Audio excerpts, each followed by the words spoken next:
Hey. Really feeling called to just let the cards speak at this moment.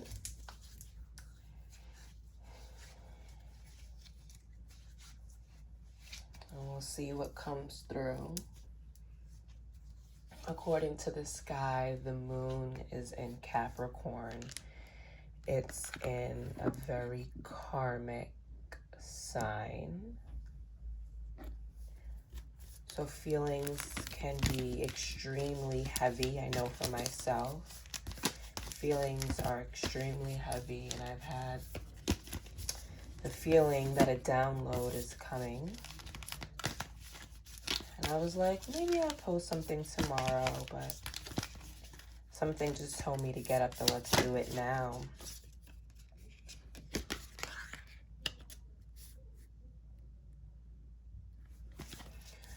So it seems like there's been a promise that has been kept. Seems like there's been an obligation that has been kept, a togetherness, some form of coming together, some form of bond, maybe a contract. And this contract bond can be seen in a light of enlightenment, some sort of change, some sort of growth. But there is a fault line within this promise, within this contract. There's a break that is currently happening. A huge change, a possible destruction. Okay?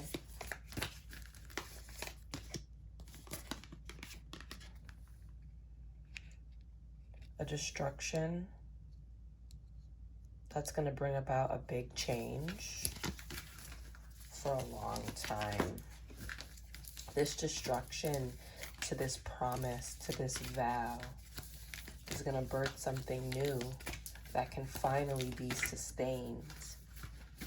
A lot of times we get ourselves in situations, contracts, promises that aren't the best for us. I'm feeling like this is karmic, maybe a past life type of situation, a past life contract, some type of vow or promise. And this can, if we think of it in an expanded way, it can mean a relationship that's highly karmic. It could be a self promise or an energy that we're bringing in to this current lifetime that needs to be broken so a new can be sustained, a new can be built. It's important for us to see here that on one side we have this vow, and on the other side we have something that needs to be sustained, and there's a line going through it. Something needs to give. Something needs to give. So we have energy of maturity coming through.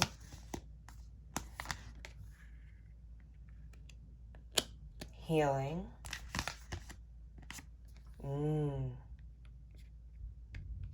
And innocence. Okay. This is what I'm seeing here. We have maturity, healing, and innocence.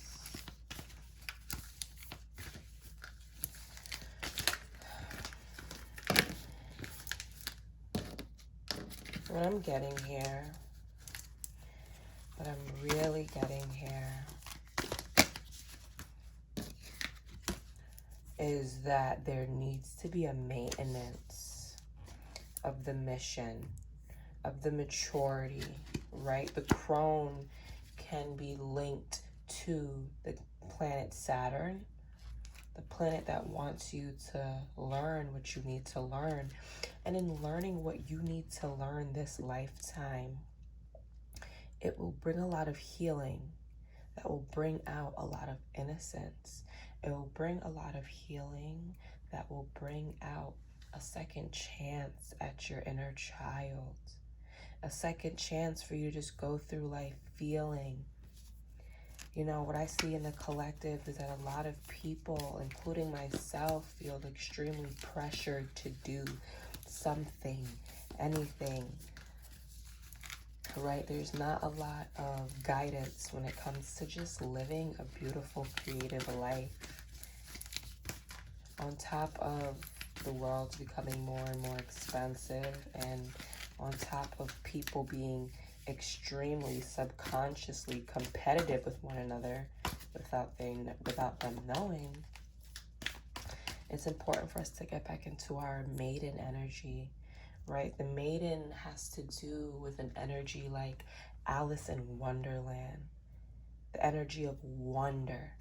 What's next? The unknown. The crone has studied the way. She has lived the life, right? She has lived the life. And if we just take it back to the side that everything came out on, the crone came out on the side of the vow, right? The vow, this promise, this contract. And the maiden came out on the side of the sustainer, what needs to be sustained. As we see this fault line, we see that things are healing, right? It's time to get our energy back. It's time for us to be a rainbow warrior, a warrior of what we want and what we deserve. A lot of this is having courage to stand in our own freedom, and having courage and being the bridge from one side of ourselves to the next. You see, there's rainbow colors in both of these, which means that there's extraordinary insights in these lessons. A lot of the times what we aren't receiving in our life is because we don't have the courage to receive it. So what I'm seeing right here is that there's huge breakthroughs in receiving the innocent energies again, the rebirth into the unknown, the transformation into the unknown. If there's one thing about a mystic, it's that if a mystic says they know it all, they know nothing. Mystics are so connected with their inner child. Mystics are so connected with the fact that they don't know everything. They're connected with being in the unknown, and they thrive there.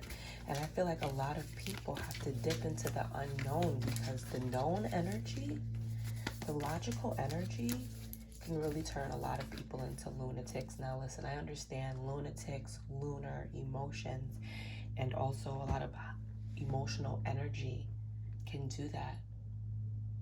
But I feel like there's a lot of people who only think about logistics to the point where they are no longer in their body. The thinking mind is pulling them out of their body. I feel like a lot of us are no longer in our bodies when we're overthinking. A piece of us is not there. So to come back to the right brain, to the feminine, to the grounded, we have to have that courage in believing, sitting with, trusting, and knowing the abilities of the unknown. All right. A few things came out. The cave. The cave. So we see two people holding hands, an eye and a spark. The cave is a place, right? Like the dark cave is a place of unknowingness. We have another rainbow, a thread. You know, when you have a cave mentality, or when you're actually in a cave-like situation, right? There's not much going on that you can see. There's not much going on that you can see, right? So it's like literally holding on by a thread. Holding on to your faith by a thread when you allow yourself to move into cave-like energy. When you allow yourself to walk the dark path and you be the flame. When you allow yourself to walk your dark path and you are the flame in your path, you are holding on to a faith that in the logical brain may feel like it's as big as a thread. But in the right brain, is the exact amount that you need to continue your journey. We have energies of the siren, soft, sweet energy, you know, energy of just the water, of just emotions, relaxation, taking it easy. But deep, deep emotions. I'm feeling that a lot of people have to learn and come to terms with their deep, deep emotions, right? It's so funny. I was talking to a friend the other day who is a water sign, and I have a lot of water in my chart as well. And, you know, he was saying this water sign stuff ain't easy. He said being a water sign is not easy. The amount of emotional turbulence that is felt on a daily basis can be very hard to, the amount of emotional turbulence felt can be very hard to manage. But it makes you feel like you're alive, but it can be very hard to manage, which is why I believe, you know, being in the unknown, to be in the unknown properly, you have to leave room for,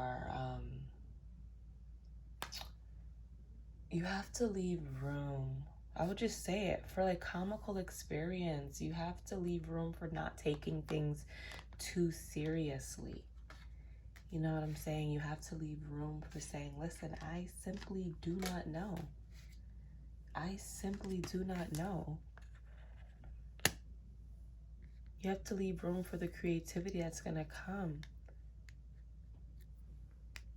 Creativity cannot be birthed through tightness.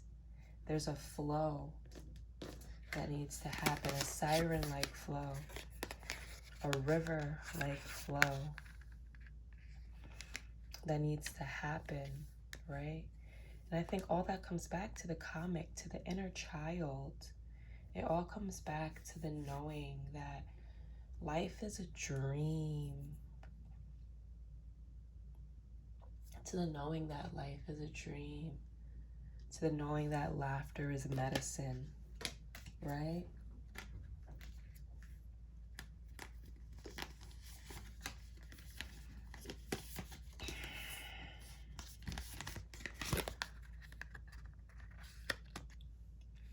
Being the eternal child, standing up for your internal child, right?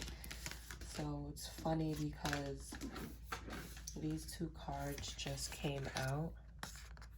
The King and the Queen, both giving off lower chakra energies of the red, which is the root chakra, the orange, which is the sacral, right? So red has to do with survival. It's the base chakra having to do with survival. This chakra is located at the base of your spine. You have the orange colors for the sacral chakra, which is located around the sexual organs, which has to do with emotions and creativity. And then we have the yellow, the solar plexus chakra, located in the stomach for willpower, solar, warmth. What do you stand for? And it's time for you to find your royalty, for you to find your togetherness when it comes to these deep energies. There is not a lot of talk about deep, emotional, human, survival, nurturing energies. In the spiritual community, there's a lot of talk about, let's say, the higher chakras, right? The third eye chakra, the crown chakra, the throat chakra. But as humans, we also need to focus on the lower three chakras. And as this is all coming together, the lower three chakras is where it's at. That's where all the depth of our emotions, the trauma,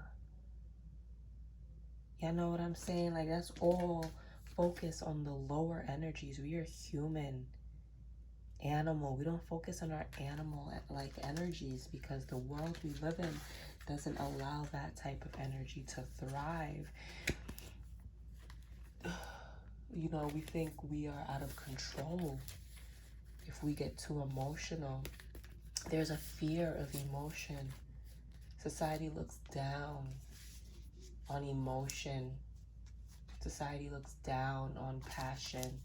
Society looks up to this robotic type of flair, this robotic type of act, and it's killing us. And it's killing us slowly, right? So the king and queen can also be symbolized as maturity.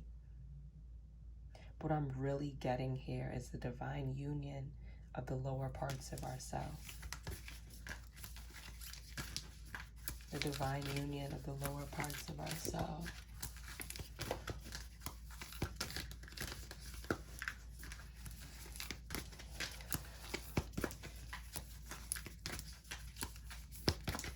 Divine union of the lower parts of ourselves. Listen, the only way to go through is to go in. And this is where the magic happens.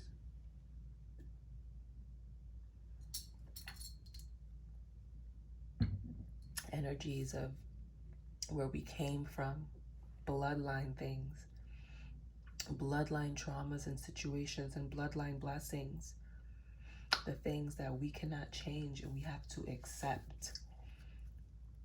Feelings of emotion to create creation, giving life to new things, bringing death to what is old, standing up and allowing yourself to shine.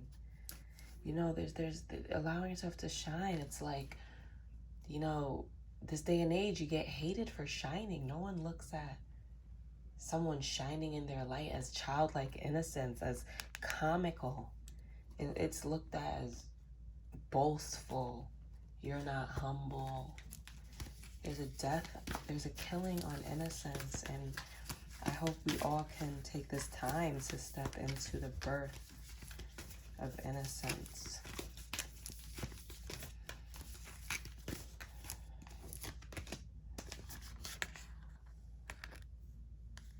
All right, what a gem.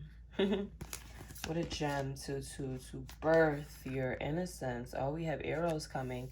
So listen, I'm still strengthening up my knowledge on asteroids. I believe Eros is an asteroid having to do with love. Not the love that you need, not the love that you wish, the love that you need. Eros has to do with coming together, a marriage, right? But Eros is dark. Eros is dark and deep. But please, do more research on this asteroid. I really believe that this can help a few people.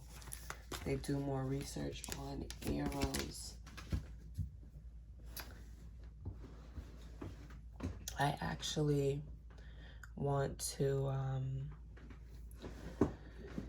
take the time to go into the meaning of Eros at this time.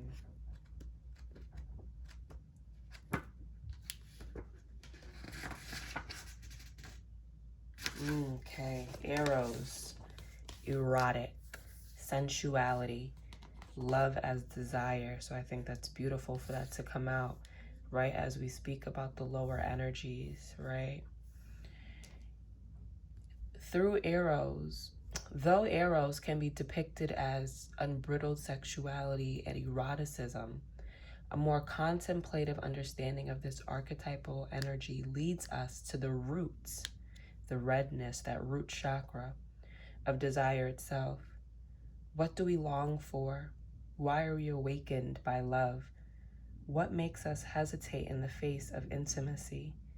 Eros reconnects with the primal longing to merge with another human being.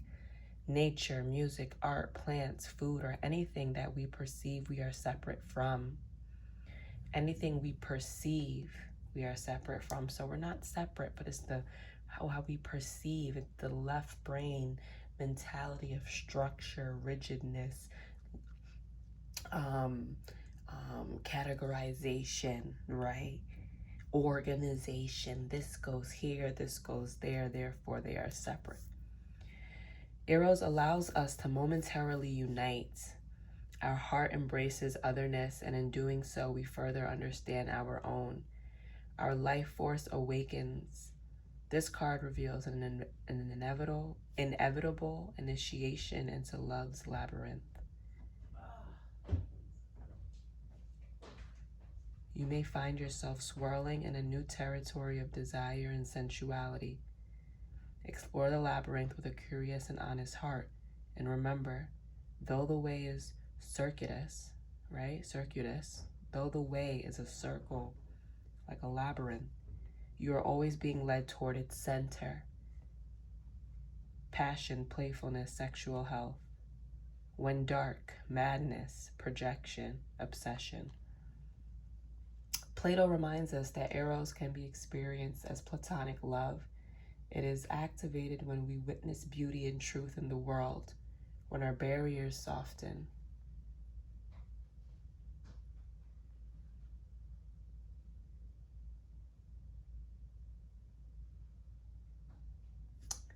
I think I want to leave this right here. The eros is the way.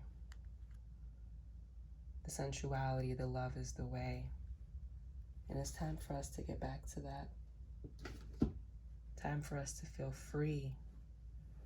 So remember that contract? Remember that thread line that was being broken? We're breaking out of overly mature, logistic type of thinking and being, and getting into our own temple, getting into our own forest, understanding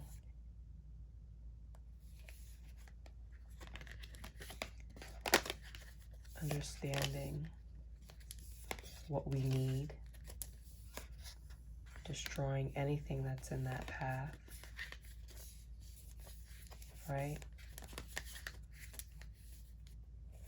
And healing this erotic part of ourselves, healing the lower energies.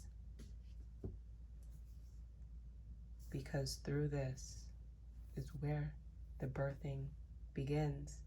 Through this is where humanity lies. I'm gonna leave this right here. Thank you, guys.